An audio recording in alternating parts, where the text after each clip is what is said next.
क्या आपका मन भी हर पल बेकाबू होकर भटकता रहता है? क्या आप भी किसी एक काम पर ध्यान लगाना चाहते हैं, अपने सपनों के लिए दिन रात मेहनत करना चाहते हैं, लेकिन आपका ही दिमाग आपको आलस, कामुकता, ओवरथिंकिंग और फालतू के विचारों के भंवर में धकेल देता है। आप रात को सोते समय सोचते हैं कि कल से मैं पूरी मेहनत करूंगा, अपनी जिंदगी बदल दूंगा, लेकिन जैसे ही सुबह होती है आपका बेकाबू मन फिर से आपको रील्स देखने, फोन चलाने और समय बर्बाद करने के दलदल में घसीट लेता है। कल युग का सबसे डार्क साइकोलॉजिकल सच यही है दोस्तों, कि इंसान का सबसे बड़ा दुश्मन कोई बाहर का इंसान नहीं, बल्कि उसका अपना ही अनियंत्रित मन है। अगर आपका मन आपके काबू में नहीं है तो यह आपको एक पल में राजा से रंक बना सकता है, आपको मानसिक रोगी बना सकता है। लेकिन अगर आपने इस मन को अपना गुलाम बना लिया तो दुनिया की कोई भी ताकत आपको सफल और शांत होने से नहीं रोक सकती। महात्मा बुद्ध ने 2500 साल पहले मन को वश में करने और इसे फौलाद बनाने के 5 ऐसे गुप्त और प्रामाणिक उपाय बताए थे, जो आज की डार्क साइकोलॉजी को भी घुटनों पर ला देते हैं। आज के इस 20 मिनट के महाज्ञान को अगर आपने समझ लिया तो आपका मन हमेशा के लिए आपका सबसे आज्ञाकारी गुलाम बन जाएगा। पाली साहित्य के प्रामाणिक ग्रंथों में एक बहुत ही अद्भुत और जीवन बदल देने वाला प्रसंग आता है। महात्मा बुद्ध जब श्रावस्ती के जेतवन आराम में ठहराव किए हुए थे तो उनके पास हत्थक नाम का एक युवक आया। हत्थक अत्यंत दुखी था, उसकी आंखें लाल थीं और उसका शरीर थकान से कांप रहा था। उसने बुद्ध के चरणों में गिरकर रोते हुए कहा, हे तथागत, मैं अपने ही मन से हार चुका हूं। मेरा मन एक जंगली और पागल हाथी की तरह हो गया है। मैं जब भी शांत बैठने की कोशिश करता हूं, यह मन मुझे पुराने दुखों, कामुक विचारों और आने वाले कल के डरों से भर देता है। मैं पढ़ना चाहता हूं, व्यापार करना चाहता हूं, साधना करना चाहता हूं, लेकिन यह मन मुझे एक सेकंड के लिए भी टिकने नहीं देता। कृपया मुझे बताइए कि मैं इस पागल मन को काबू कैसे करूं, वरना मैं पागल हो जाऊंगा। महात्मा बुद्ध ने हत्थक की बात सुनी और मुस्कुराते हुए उसे अपने पास बिठाया। बुद्ध ने जेतवन के एक वृक्ष की तरफ इशारा करते हुए कहा, हत्थक, जरा उस सामने बंधे हुए जंगली हाथी को देखो। जब उस हाथी को जंगल से पकड़कर लाया गया था तो वह चीखता था, चिंघाड़ता था, रस्सियां तोड़ता था और अपने महावत को मार डालने की कोशिश करता था। लेकिन आज वह हाथी कितना शांत और आज्ञाकारी है। वह महावत के एक इशारे पर बैठता है और उठता है। क्या तुम जानते हो कि महावत ने उस खूंखार हाथी को काबू कैसे किया? हत्थक ने कहा, नहीं तथागत, मुझे नहीं पता। बुद्ध ने अपनी गंभीर और फौलादी आवाज में कहा, महावत ने उस हाथी को मारने या पीटने की गलती नहीं की। महावत ने सबसे पहले उस हाथी को एक मजबूत खूंटे से बांध दिया। जब हाथी ने भागने की कोशिश की तो रस्सी ने उसे रोक लिया। हाथी कई दिनों तक तड़पा, लेकिन खूंटा इतना मजबूत था कि वह हिल न सका। धीरे धीरे हाथी को समझ आ गया कि भागना असंभव है और उसका अहंकार टूट गया। हत्थक, तुम्हारा मन भी उस जंगली हाथी की तरह है। तुम इसे मारने या दबाने की कोशिश करते हो, इसीलिए यह और ज्यादा हिंसक हो जाता है। अगर मन को काबू करना है तो तुम्हें बुद्ध के 5 गुप्त खूंटे अपनाने होंगे, जो तुम्हारे मन को हमेशा के लिए तुम्हारा गुलाम बना देंगे। बुद्ध की इस अमर सीख ने हत्थक के भीतर के अंधकार को मिटा दिया। बुद्ध ने जो 5 गुप्त उपाय बताए थे, वे आज भी कलयुग के हर इंसान के बेकाबू मन को फौलाद बनाने के लिए 100% कारगर हैं। पहला गुप्त उपाय, सांसों का खूंटा, आनापान सती। महात्मा बुद्ध का पहला और सबसे शक्तिशाली नियम है आनापान सती।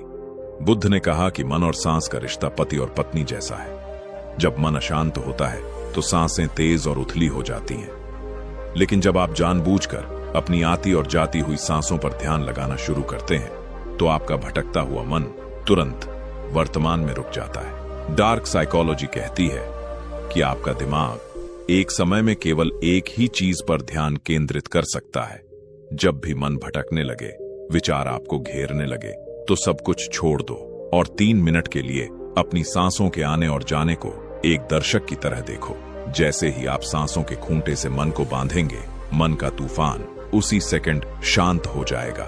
दूसरा गुप्त उपाय, विचारों से लड़ो मत, उन्हें केवल साक्षी होकर देखो।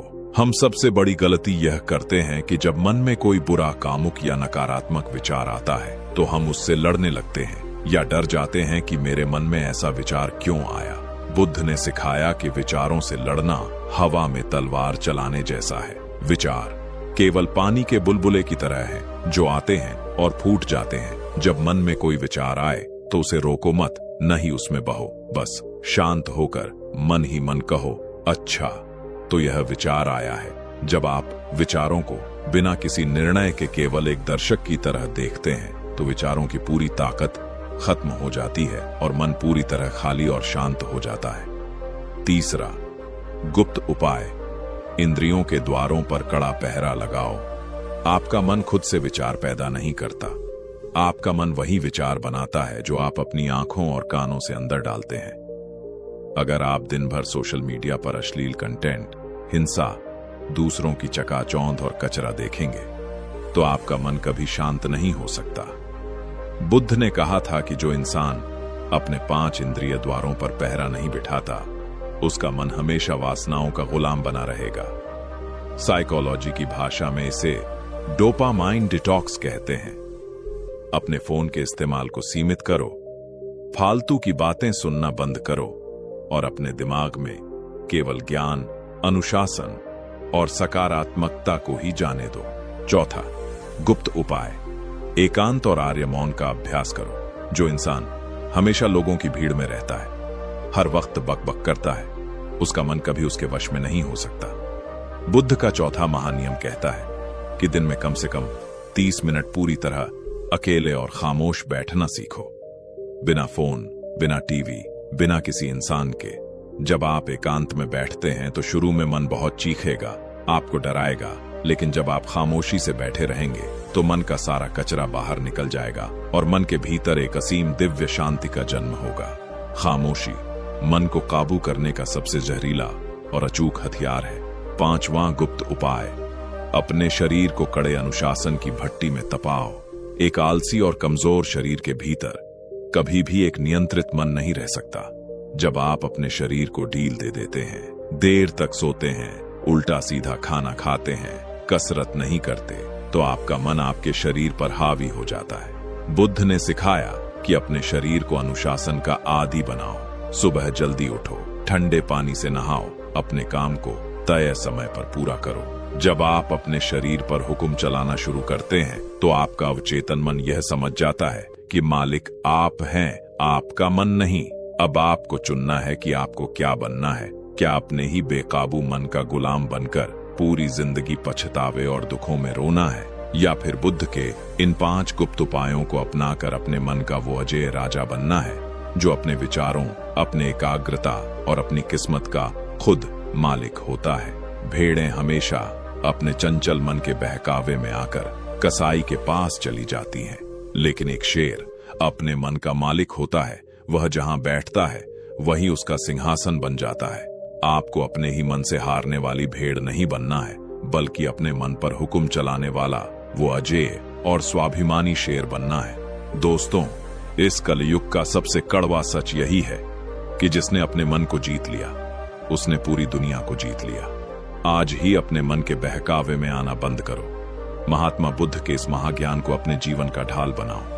अपनी सांसों को साधो, अनुशासित बनो, खामोशी से अपने काम में आग लगाओ, शांत रहो और अपने पथ पर निर्भीक होकर आगे बढ़ते रहो। अगर आज की इस वीडियो ने आपके बेकाबू मन को शांत करने का रास्ता दिखाया हो तो कमेंट में पूरी निष्ठा के साथ नमो बुद्धाय लिखना मत भूलना। इस वीडियो को अपने उन सभी दोस्तों और करीबियों के साथ शेयर करो जो ओवर थिंकिंग और भटकाव से परेशान हैं। चैनल पर नए हैं तो अभी सब्सक्राइब करें ताकि आपको ऐसी ही महाशक्तिशाली और लाइफ चेंजिंग वीडियो मिलती रहे। मिलते हैं अगले टॉपिक में।